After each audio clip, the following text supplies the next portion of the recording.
Welcome to the Perfect Life Awakening Show, hosted by Royce Morales. Royce has been a transformational facilitator, teaching groundbreaking, spiritually based courses for more than 4 decades. She is the author of 3 books about her teachings. Join Royce as she takes you on a journey into how to live your best life and find your true purpose through discovering the origins of subconscious, disempowering notions and releasing them.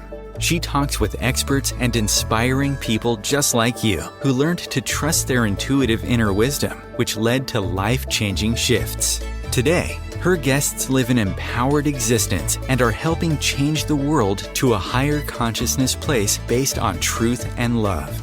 You deserve to awaken to, align with, and embody your true self and live a life filled with love. Transform yourself from triggered to empowered and create your perfect life.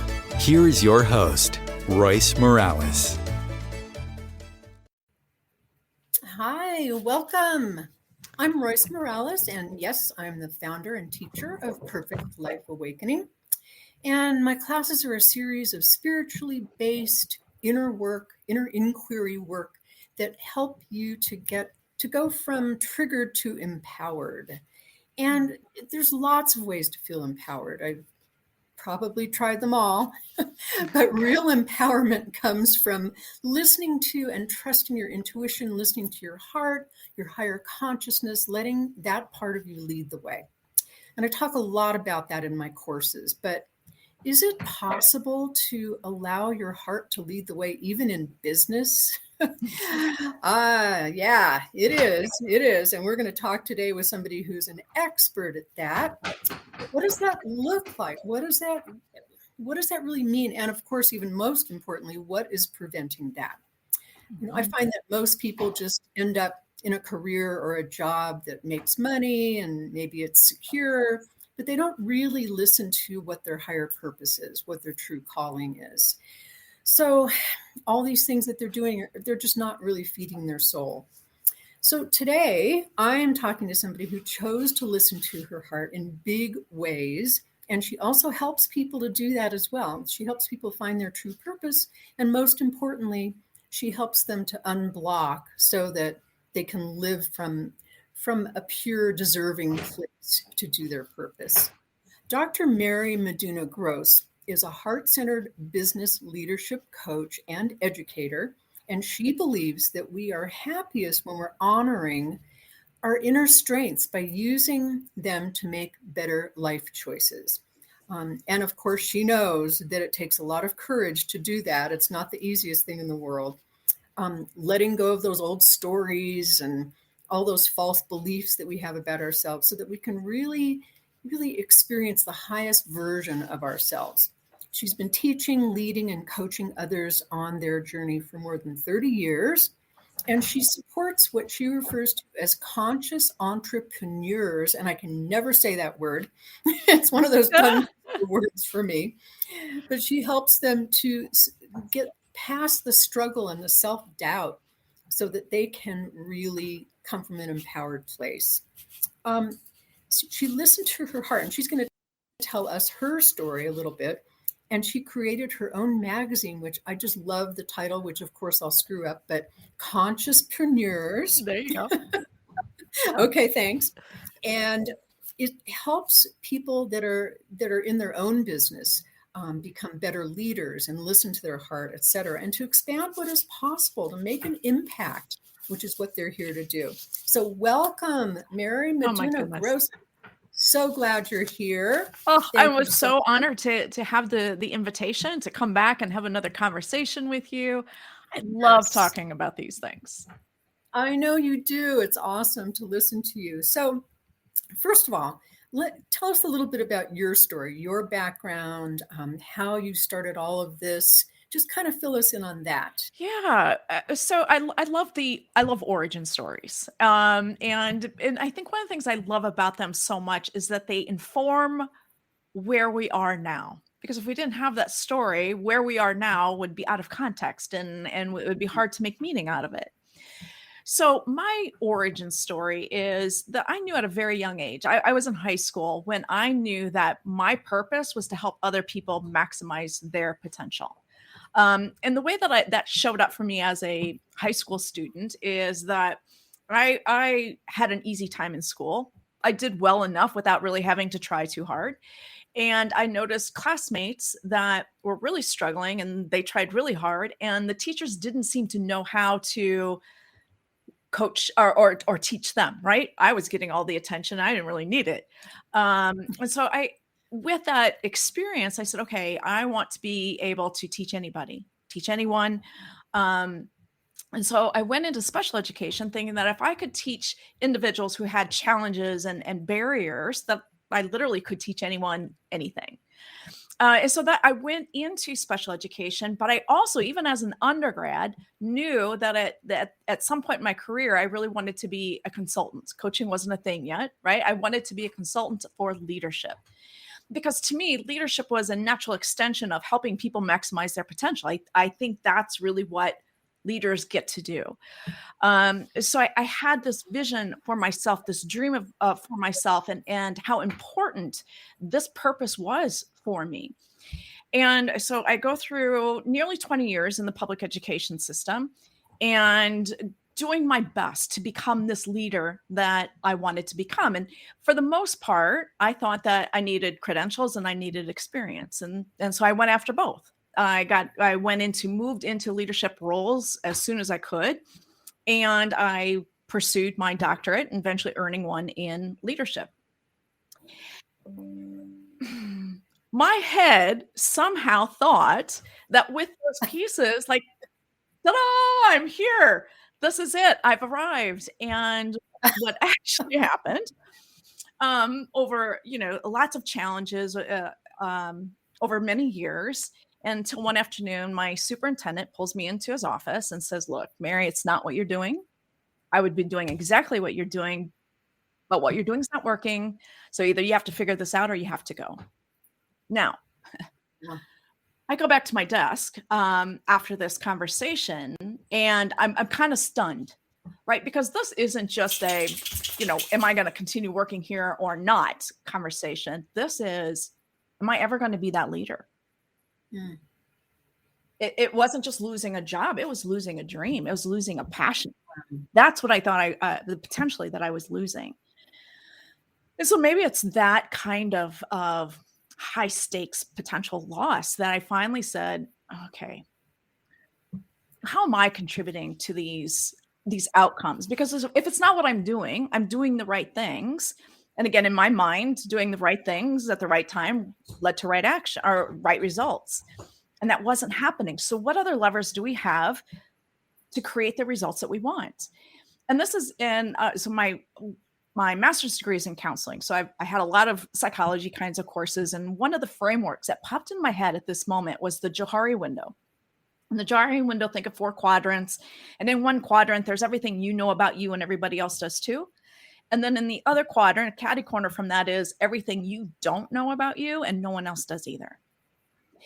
For whatever reason, it occurred to me how I'm showing up or how I'm getting these results has something to do with what's in this unknown quadrant. My superintendent, who I believe wanted me to be successful, didn't know either.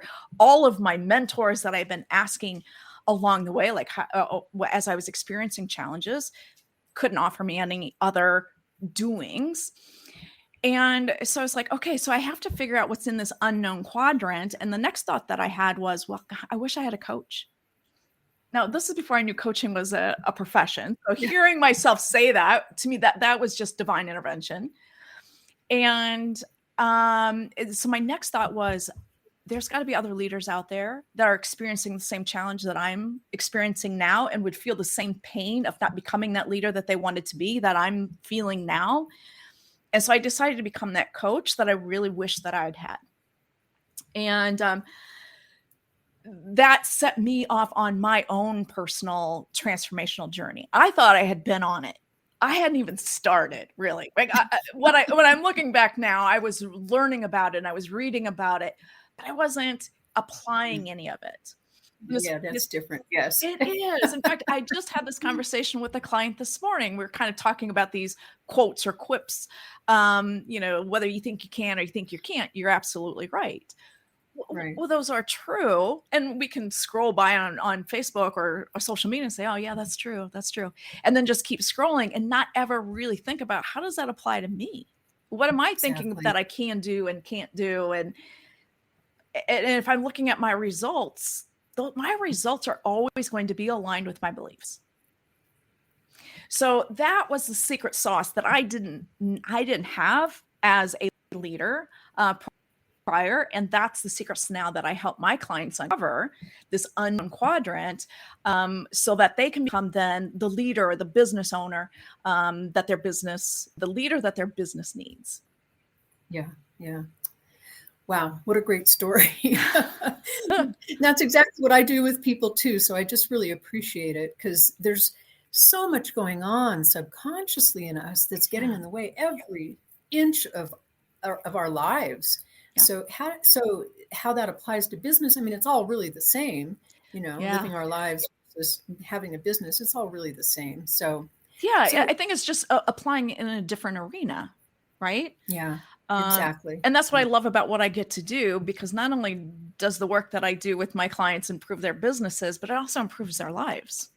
Yes. We're not in silos, right? We're a whole and complete person. And it's going to, any shifts we make is going to show up in all of our arenas. Yeah. Yeah. So I would love for you to try to define, and this might be a challenge, but try to define what you mean by a heart-centered or a conscious business. What does that mean to you? Yeah. So it was just almost a year ago now. I was looking for, who do I serve? Who do I really want to coach? I had been doing coaching in public education. I had been doing some coaching for small businesses. And it was like, who do I want to be? And I didn't know, because I knew I wanted to stay in business, because the few years that I had been doing coaching entrepreneurs, what I really loved about it is, as entrepreneurs, we have so much more control over so many more variables of our life than one does in an institution like public education. Right. So I knew I wanted to stay in the small business world, but I didn't know which niche, right? We're talking about niches, and my mind went to industries, like which industry do I want to serve? But I didn't have any of those connections. So I was just looking and ended up Googling conscious entrepreneurship. Now I know what consciousness is. Obviously I know what entrepreneurship is, but it seemed like a very slippery idea. So I thought maybe I'll get like a blog post or maybe a YouTube video about it. But what I really found is that there's growing movement. And I believe that coming out of COVID really set the stage for this movement to take root, because during COVID, right, all of our rules that we thought we had to live by, so many of the rules, I should say, aren't as necessary as we thought. And so now we're in this space of where we're ready maybe to let go of some of those old rules if we had new ones that we could put in place. And so what I learned about conscious entrepreneurs is that they are defined by 4 values. First of all, they're in business to make the world a better place. So they're not just in it to make a profit. Profit is a value. But so we're looking at a double bottom line here: impact and profit. The other 2 values include people. They care about their people and want to bring out the best in their people, and they care about the planet. And so they make very intentional choices about their products and services and the footprint they're leaving on the planet. So those define the values of a conscious entrepreneur. But again, just earlier, I was doing a podcast conversation with someone who said, well, how do you define the contrast to that? And I don't have a vocabulary or cute little title for that, but I think what we've come out of is this, or what we're coming out of is that idea that business is that capitalist, right? I'm in it to make money, because making money brings me wealth, and bring me wealth brings me power, right? And that's what business, I think we often think about. And what I saw with my clients that I was coaching is, when I first started coaching entrepreneurs, is that the company that I was with had production coaching and transformational coaching. And I was a transformational coach. All of my clients came from the production side, which meant that those were the coaches that said, how many calls did you make? How many appointments did you set? What's your bottom line? Are you on target? Are you not on target? What are you going to do about it? It was all focusing on the doing. Now, from my own story that doing isn't the only thing that brings us results. Not at all. Right. And so then they would either fire their coach or their coach would fire them, and they would come over to the transformational side. And I had to undo the stories that they were telling themselves about their experience with this other coach, because they were telling themselves that I'm not good enough. I really can't do this because I'm not making enough calls, or I'm not being consistent, all the things I'm not doing right. And so they would come to me and say, Mary, I don't know how you're going to help me build my business, but we're not talking about numbers. And to me, that's okay, because really from the transformational side, it's not just going to be that transaction. So one of the models that I work with and teach my clients about is it's Harv Eker is where I got it from. I don't know if it's goes deeper than that, but it's basically a cycle of how we really break down our behaviors. So we know what the results are, but if let's go counterclockwise. So our results come from our actions, right? We really can't get to our results without doing. And on a transactional kind of coaching or even transactional thinking, we don't like our results, we go back to doing. We do something different, see what results we get. If we don't like that, we go back to doing, or maybe we just keep doing what we're doing because we did get the results. And so those are the only levers that we have to move. But when we look behind the curtain at that unknown quadrant, now we're going to go, okay, well, these behaviors maybe didn't work. What's driving those behaviors? What are those emotions that we're getting the energy from that are driving the emotions? And then, well, where do these emotions come from? Well, those emotions come from the stories that we're telling ourselves. Well, where do these stories come from? Well, that comes from the core beliefs, attitudes, and expectations that we've been picking up along the way. And we act as though those core beliefs, attitudes, and expectations are truth. Like, to us, they are truth, right? But they feel very true. Yes, they do, right? But we lose that perspective that that's my truth. That's been my experience, but my experience is not the only experience. In fact, I saw a meme about this on social media recently, a picture of a bunch of people, and over everyone's head was like a galaxy. And the idea that we're all just walking around in our own universe and we're not really recognizing how our universes overlap. Mm. Yes. So when we're not getting the results we want, we're not just stuck with, what am I going to do differently? Right? We need to look at that, but also let's look behind that, because if we just try to change what we're doing, and let's take an example, losing weight, right? That's something many of us have experienced or been challenged with at some point in our lives. And we know what the doing requires, right? Basically monitoring your intake and your output. And for a while, we can commit to behaviors that would align with that to get to those results. But it's going to take a lot of willpower. It's going to take a lot of effort to do that when our core beliefs don't align. Exactly. Yeah. So when we can go back and examine, what are these core beliefs that I'm operating from? And do they really align with the outcomes that I'm looking for? Because when we know, we have clarity on what we want, first of all, and then what are those stories that I'm living with, then we can be much more intentional. And we have now a whole lot more options and choices of things that we can adjust. Mm-hmm. Yeah. I find that a lot of those core, in fact, I would say maybe all of our core beliefs have some kind of fear that's running them. Yeah. So maybe I'm trying to lose weight, but there's an equally strong part of me that says, what if you lose weight and all these people start paying attention to you and you have to wear new clothes? And, there's some kind of a fear that underlies it and is in control of all that. Yeah. Well, and I think that I guess from my own journey experience and what I now facilitate with others is, so one of my core beliefs is that our default mode of operation is based in survival, which is based in fear, right? And defensiveness, Yes. right? I think that's where we all start. And then the question is, do we want to evolve past that? Mm-hmm. Yeah. And that again is often a question I was never even posed that question, right? Growing up, it was, here are the rules. These are the rules that you follow, and you follow these rules, live a good life, and you'll get what you want. Yeah. But in this way, we get to choose who we want to be. Yeah. And in order to choose who I want to be, I have to know who I want to be. When if I'm just living by default and you're basically in survival mode, I don't really have to think about what I want, because I'm just believing that I just get what I get. And I'll have to deal with what I get and deal with it as best as I want. But if I really know what I want, and I believe that I'm worthy of it, that I believe that I'm capable of it, now I've got that passion. Now that's what's fired up within me. And I think that's my higher self, whether you call that spirit or soul or whatever, but that's who I really am, why I'm here. And this is what I'm here to do.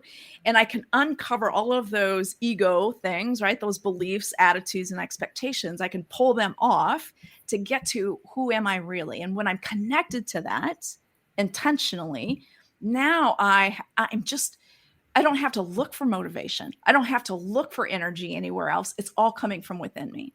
Yeah. Yeah. I also find, and I don't know if you address this in the work that you do with people, but I find that underneath all of that is some kind of a deservingness issue. I don't deserve to be successful. I don't deserve to do my purpose. I don't deserve to express who I really am. And getting to the roots of those notions, those very false notions, is so empowering, because you discover that, ooh, that's weird. Why would I believe that? Where did that come from? Yeah. Right.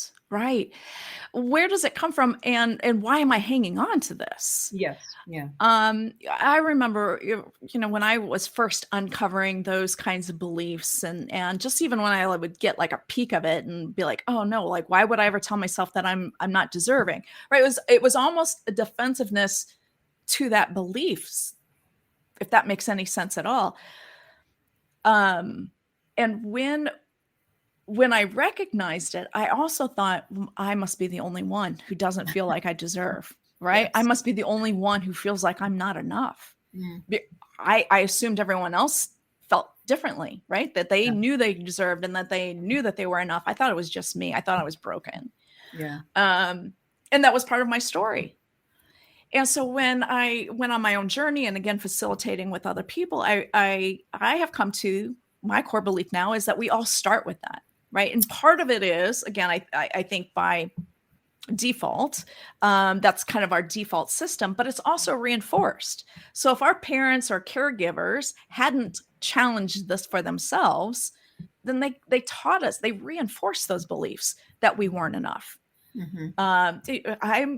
I come from the public education system. We're telling kids all the time, all day long, that they're not enough. Mm-hmm. Right. Here's the standard. And if you don't meet the standard, then, I know it's No Child Left Behind, or it was, right? But we're going to leave you behind.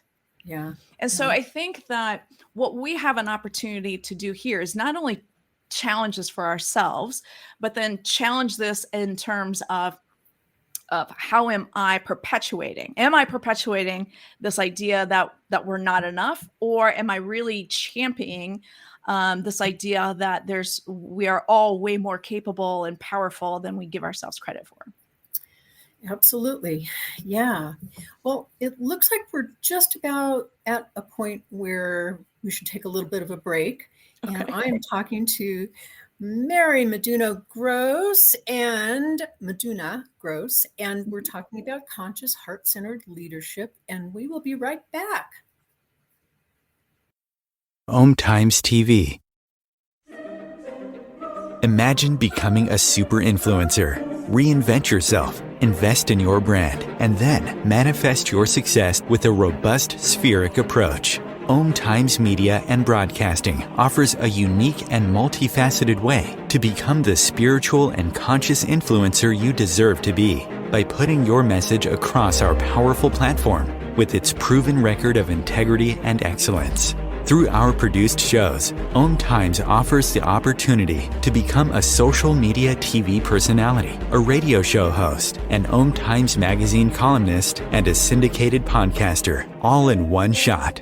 By live streaming your show on OMTimes TV and broadcasting it across the extensive OMTimes radio and TV networks, you become more than a host. You become an ambassador and a force for positive change. OMTimes. Open yourself to the possibilities.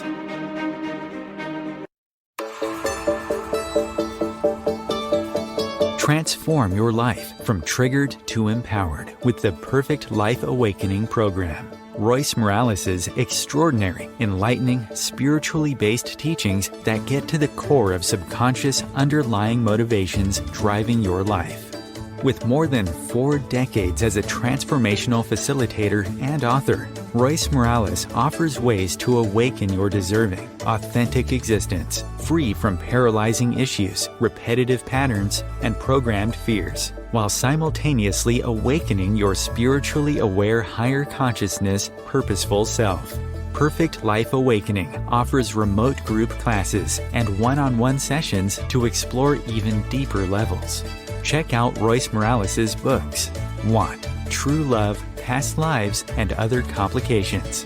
No, a Spiritual Wake-Up Call. And Back, Rebirth After Stroke. Learn more about Perfect Life Awakening and Royce Morales. Visit roycemorales.com. There are 16 million children struggling with hunger in America. That's 1 in 5 daughters, sons, neighbors, and classmates who don't know where their next meal is coming from. Yet billions of pounds of good food go to waste every year. It's time we do something about it.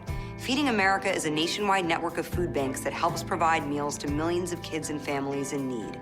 Visit feedingamerica.org to help them feed even more. Together, we can solve hunger. Together, we're feeding America.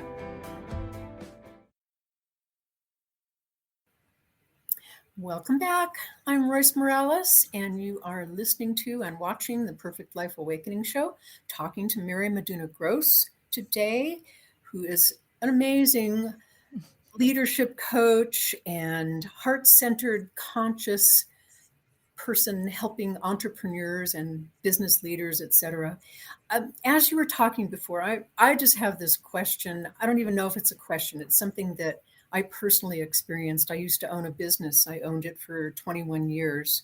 And when I started this business, it was ahead of its time, shall we say. Yeah, which is the story of my life. I'm always ahead of my time. It was all green. Everything was earth friendly. This is before people even knew what the word green meant. And there I was in this rather conservative town, presenting items and art and products that were all earth friendly. I just thought, I guess I had this strange notion that I was going to be able to do this and it would flourish and grow and evolve and all of that. And I found that it was the hardest thing I ever did. And I was constantly trying to explain what green meant to people, and they'd go, "Oh, thank you very much," and then walk out. But I found with doing a lot of inner work, I found that, and this might sound very weird, but it was very real to me, the inner work that showed up, which was I was there to be a trailblazer. I was not supposed to be this success. And I chose this path because there was a part of me that knew that I was here to clean things up from past lives. It was a karmic thing. So nothing that I could do could change that until it kind of ran its course. And then it was complete. And then my higher consciousness said, okay, you've done your job. Time to close. Okay. What do you think about that? Give me your thoughts about that. Oh, that's interesting. Yeah. So the first thing that I hear is that you're listening to yourself. Yes.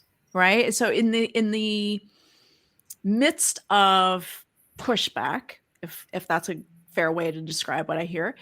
So in the midst of pushback, there was still something inside of you that said, hold your ground. Yes. I can't bend on this. Even if I don't convince anybody differently than what they already believe, I've got to stand here and I've got to at least show them what else is possible. Yeah. Yeah. The other piece then here that I hear you say is that at some point you also heard from yourself that that's enough. You've played your role. This is what you needed to do, and you can now go on and do something else. Yeah. Yeah. So I think that what I hear in that is that you were tuned into your core purpose, not that ego part of us that says, well, here's the definition of success. Here's what they expect from me, right? It's like I somehow have to figure out what is it that they want from me, and then how do I deliver what they want from me? And then we're always chasing. Did it feel like you had to chase, or were you just really standing in your ground and saying, this is where it is? Yeah, it felt like a real important message that I was giving. And that's what people would get when they would walk in. Even if they didn't purchase anything, they would feel it. They would know it. Yes. And we had so much love and support from the community. It was a very small community, and there was unbelievable support. But we were always broke. Yeah. Right. It never made a dollar. And that was okay with me. I knew that was part of cleaning up whatever I was here to clean up.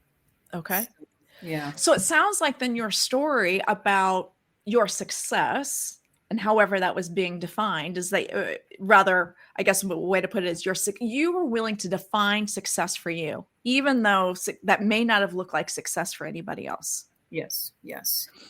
And I love it that you have this example for us to talk about today, because again, I think that's one of the things that I talk about with entrepreneurs a lot, and moving out of this paradigm of business as being very transactional and profit driven, right? So we have one measure of success.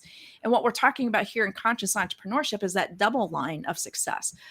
But we still have to define, what does success mean to us? And what is it that I want? Yeah. And what I have seen, even with myself, I've seen it with my clients, but I've also seen it with myself, is that when I get clear on what that definition of success is, it doesn't matter if anyone else agrees with me or not. Yeah. I don't even feel challenged by it necessarily, because I just know what my truth is. Yes. And my truth doesn't mean that I have to convince you that you're wrong and I'm right. It's just, I'm going to hold on to my truth. Yeah. Yeah. So I think that goes back to, again, when we're talking about conscious entrepreneurship, that's being intentional about what is success for me? Why am I doing this? And what does success look like? And am I willing to commit to my own definition of success, or am I going to let outside influences tell me whether or not I'm being successful? Yeah. Yeah. And I can't even tell you how many people in my family, no names mentioned, of course not, that thought I was insane. Yes. How can you stay in this business if you're losing money? And I don't get it. And, I have one member of my family who's an accountant, and she just, oh, I bet. Yeah. Oh. Yeah. But That must have twisted her up. Seriously. Oh, I know. It's still, for years later, it still did. But I never felt like I had to defend myself, which was a good sign. It really was. I never felt like I had to say, I didn't do any of that. So, yeah, that was a very good sign to me. Yeah. And I'm hearing, again, just thinking about what a listener might be thinking about and hearing what you're saying, is that when you knew what success was for you, it really didn't matter what anyone else said or what they did. Yeah. Because you had a different measure. And I'm assuming that you were meeting your measure of success in some way. Yes. Until you weren't. And then you said, okay, I'm done now. And the universe agreed. And my husband had a stroke and we closed. I'm laughing now because it didn't make sense at the time. But of course not. It's like I would never have closed, because I knew that this was from my heart and I needed to continue. And I was offering so much to the community and the world and blah, blah, blah. But the universe said, you're done. Yeah. I've noticed that pattern in my own life as well. Is like if I didn't leave something when it was time for me to leave, I would get pushed out of it. Always. Me too. Always. Yeah. Yeah. And so when at the time, of course, those getting pushed out were very painful, and yeah, I wanted to defend myself against that. But when I look back at it now, every time I got pushed out of something or I left something, something better came out of it. Yes, absolutely. Yes, I could tell you a lot of stories where I didn't listen and I was pushed out. So yeah, Right, I right. absolutely get it. Yeah, yeah. So Yeah, you had mentioned, and I don't know if you actually completed the talk that you wanted to give today about how our perceptions create our realities. And I love that you said in an email to me that we're not victims. And so I wanted yeah. you to talk a little bit more. You said you actually had some kind of a way to a framework to apply some of this. So share a little bit about that. Yeah, absolutely. I'd love to. So let's go back to that idea, right? That our whole experience is really driven by our beliefs, our attitudes, and our expectations. But those are in that unknown quadrant. We're operating without really being aware of them. And so I use an assessment called the Energy Leadership Index. And this was developed by the coaching company that I went through for my certification. And it's on basically breaks it up into 7 levels. And it says, at the lowest level is the victim. I lose. This idea, the core belief is I lose. So no matter what I do, I'm going to lose. And at some point, we just decide I'm not going to do anything anymore because it doesn't matter what I do. I don't have the energy for this anymore. I just quit. That's the lowest level of energy. The second level of energy is the fighter. And the fighter is I win, you lose. Mm. And what I really find interesting about this is that of all the tens of thousands of people who have taken this assessment, that is the level that most of us show up in. I would see And so that. what Yeah. that says to me, again, going back to both innately, I think we're wired for that, but it's also reinforced is that we have to be defensive. This idea that life is happening to me and I have to defend myself against outside forces, Yeah. whether that's a judgment of someone else, a criticism of someone else, or I haven't lived up to somebody else's expectations. And so all of that creates pain within us. And so we have to defend ourselves against this pain.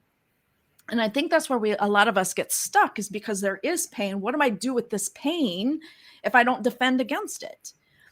Level 3 is the rationalizer. And so I call it the messy middle.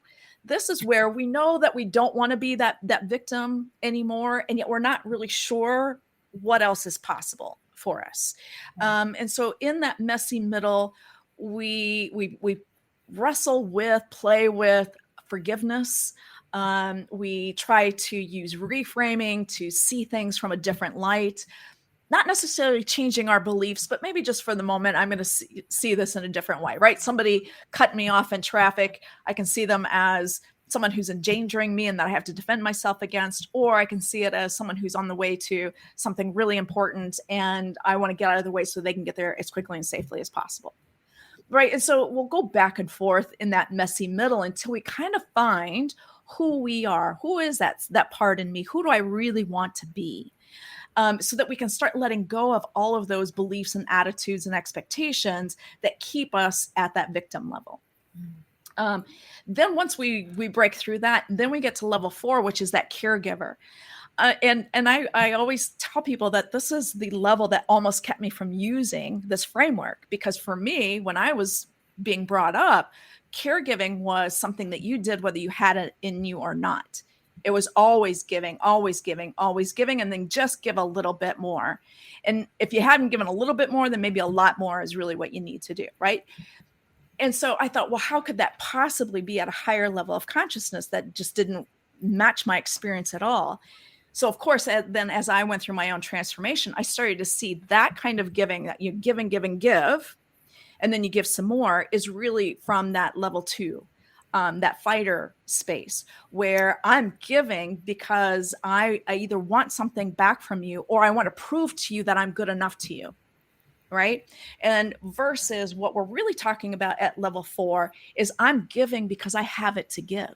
There's no scarcity here. I have it to give. And if I don't have it to give, I don't give. Right. I'm not pretending like I can give you everything because I don't have everything. So level 4 is the caregiver. Level 5 then is the opportunist. This is the person who now sees opportunity everywhere. So even in getting pushed out of a situation or a health crisis, right? Of course, in the beginning, you're going to feel like a victim when you get a diagnosis or you get pushed out of something that you really wanted to be a part of. And that's okay. So, these levels aren't intended to be, those levels 1 and 2 are bad. Levels 1 and 2 they serve a purpose. So when something does happen to us, we can pull back and say, I need to withdraw for a little while. I need to cut myself off from this, take care of myself before I can come back. And then level 7 is enlightenment, and nobody lives at level 7. But level 6, again, is that level where winning and losing are illusions, right? So we're really seeing even a bigger picture. So I love using this assessment because it'll tell us, where am I thinking now? Where are my perceptions now under normal circumstances? And then where do my perceptions go when I'm under stress? And when we see the contrast of how we're showing up in each of these levels, then we can start to dig into, that's that unknown quadrant, right? It's like pointing the finger to, here's your unknown quadrant. Dig in here, and we can get to those core beliefs and attitudes that are creating the results that we have, and so that we can realign those to create the results that we want. Wow. I just keep thinking about the caregiving one that you just described. And I want to take that word because I'm my husband's caregiver, and I've learned so much from being in that role and how challenging that is and how enlightening it is. And it all depends on where you come from with that. But it just seems like the word itself is like giving care. It's because you care, it's not, I think it has that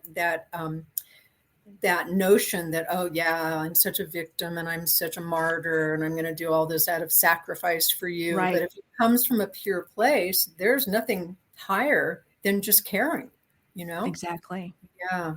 Wow. Yes. I love that. So talk about your magazine. Were you complete with that? I am. Yes. Okay. Talk about your magazine, because I love the fact that you're doing that. I've been writing for a magazine that used to be called New Age Retailer, and now it's Retailing Insight. They changed the name of it. And I've had an ongoing article in their magazine for probably 12 years where I talk about consciousness in business. That's actually how you found me, which is great. I was just going to say that. That is how I found you. So, I wish, So tell us about your magazine and where that came from and what it's about. Well, once I realized or recognized conscious entrepreneurship as this movement, and it wasn't just, a one-off kind of experience maybe that I noticed here and there, but there's this movement. What that says to me is that there are a lot of people who want to make this a positive impact on the world through business.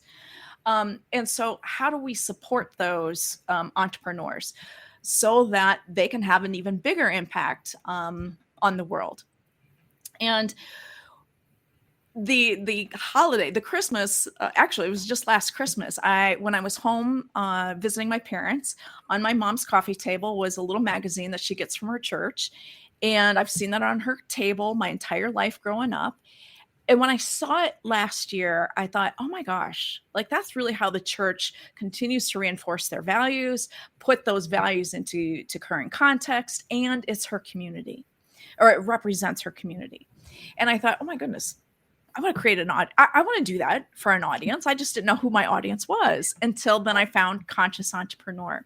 And so for me to be a champion for a conscious entrepreneur, this is how I make the world a better place, is by helping them magnetize or amplify their impact. And so we created this magazine that my intention is to, first of all, validate that conscious entrepreneurship is a valid way of building business. So you don't have to change yourself to be something else than you are. This is a perfectly good justification for building your business. The second part is to inform them. So a lot of us in this field or in this realm tend to, I think, be creatives. We're often introverts. We're very passion driven. So we know a lot about our service and or our products and what we want to do and how that's going to make things better for people, but we don't always know much about business. And that certainly defined me. So when I left public education and said, oh, I'm going to be this coach, I had zero idea of how to build a business, didn't know who I could ask. And I didn't trust the salespeople that were coming after me saying, oh, I'll help you build your business for 10 grand. I'll help you build your business. I didn't know enough to trust that. Yeah. And so, and again, this is that feeling of not only am I going to not to get to build a business, but I'm not going to be that leader that I want to be. I'm not going to be able to make the impact that I want to make. And so I want to give the conscious entrepreneur the access to business development experts who can help them with the right service at the right time to grow their business. So everyone within all of my experts within the community are people that I've known personally, that I've either been a part of my podcast or contributors to my magazine. So that conscious entrepreneur or that entrepreneur who is still learning about business development has a safe place to go and get their questions answered. And I really stress this with my contributors is that sometimes we don't even know what questions to ask. Exactly. So please pose for us questions that we should be asking ourselves. In fact, yesterday I was talking with a podcast guest that I'm going to have on in the spring, and she's all about web design. And we're talking about my experiences with web design and how much money I've put into it and how little I've gotten out of it in the past. And, she's like, well, the business owner has some responsibility here too. And yes, we do. But I didn't know what my responsibility was. So can you come on, talk to us about, as a business owner, here's what your responsibility is for your website, so that then when we go and we're talking with people who can help us build a website or change our website, we know what our role is and we know what we're asking for. So first of all, to validate, next to inform, my third intention is to inspire. So we're already passion driven, but again, we also come with our own set of limitations about what is possible. And so I love to share stories about entrepreneurs and individuals or companies that have pretty much just blown the roof off of what is possible. Because when we see what someone else has done, we could, from a victim lens, we could say, I'll never be good enough or whatever. Or we can say, oh my gosh, look what they've done. Mm. And if that's possible for them, if another human being has been able to achieve this, I can achieve this too. And maybe I don't want to do exactly what they've done, but knowing they've done this, I can now do that. And so it's that idea of sharing stories that give us the opportunity to really blow out our own assumptions and limitations. Yeah. Yeah. And all of that is with consciousness and, higher awareness. That's the overreaching underlying theme in in your magazine. That is so great. It is. Absolutely. It really, all of my contributors align with these values. So there's none of that. Oh, this doesn't feel quite right. Right. Yeah. Not that anyone else is wrong. I don't do this to say there's an us and them, but if these are the values that the entrepreneur aligns with, then they're going to want to find people that also align with that. Yeah. And so the next thing that we're building for next year is a community. Because content is good, right? The magazine is good, the podcast is good, but we really want to get into a community so we can take those ideas and put it into action. Like we're talking about at the top of this call, right? I can believe something and say, oh yes, whether I believe it or I don't, it's true. But if I don't actually do something with that, put it into my life, into my business, then I'm still just getting what I've always gotten. Yeah, yeah. And what I love about your magazine, and I'm not sure you're going to keep it this way, but you're not trying to push a product on people. There's no advertising. Is that true? Well, we've just got 2 issues. And so the advertising has been slow to pick up. Yeah. But even with that, what the conversations that I have with my contributors and with potential advertisers is that I don't I don't want to use the scarcity marketing strategies of here's your problem. Like, let me pour a little salt into your problem so that I can be the hero and come to you with the solution. Right. I don't like that kind of marketing. And so we're really talking about how do we do value add marketing? I don't even know if that's a thing, right? I'm making up that word myself. But how would even our advertisements add value to the reader instead of, again, of course, what we need is coming from a source of pain. We all get that. Yeah. But I don't think that we have to pour salt on the pain in order to make our point. Yeah. Yeah. And I was just going to mention that I have some restrictions on what I'm able to write for the magazine that I write, because there are some pretty heavy duty advertisers and backers that have criticized some of the stuff, shall we say, criticized some of the stuff that I've written, and I've had to change it. And it was shocking to me, because I had no idea that, it's like listening to public radio and finding out that it's being backed by corporations and the Koch brothers. Yeah. Yeah. So that was very disturbing to me.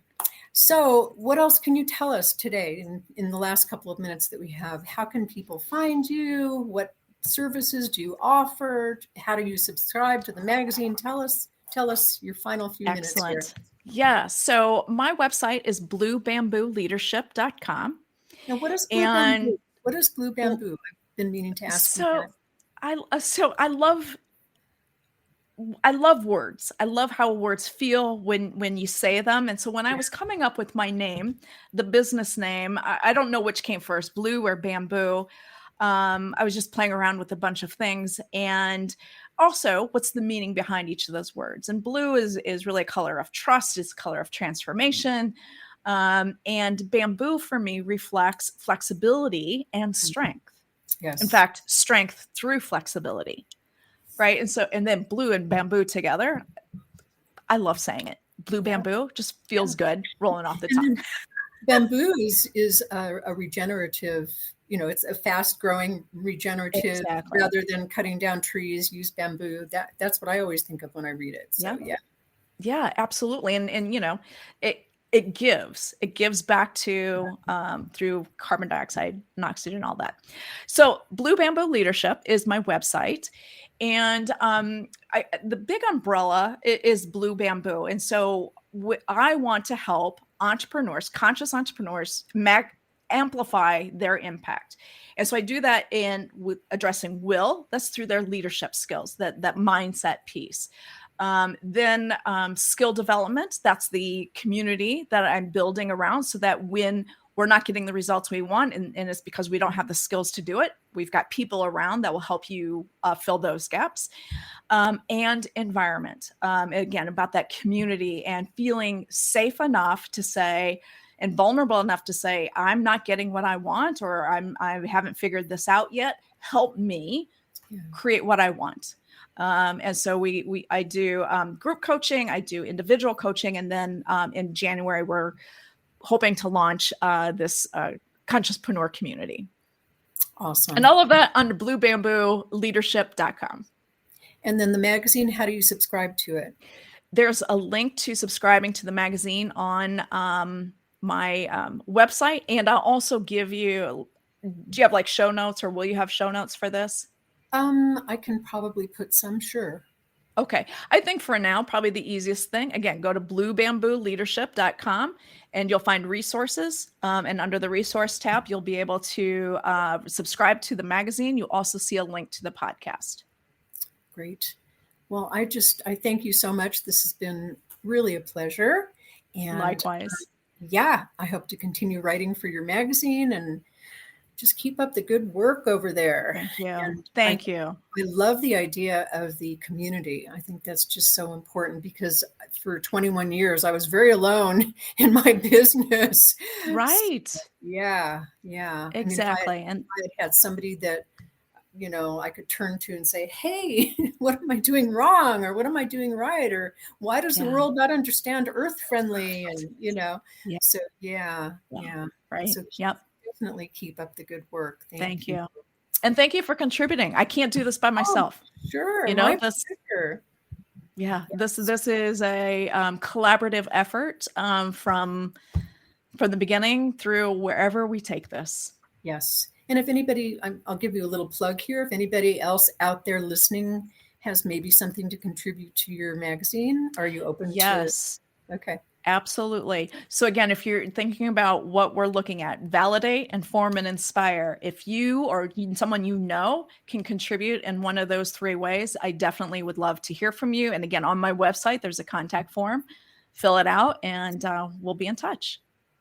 I love those three words. Those are great. Yeah. Thank you. So I just, before I say goodbye to you, I just want to end by saying that what I've heard today and what my intention is in doing these shows is to have people really start to listen to their heart in whatever they do, whether it be in their life or in their business or in their relationships, just to trust your heart. And because we're here to evolve to love, stop listening to those fears.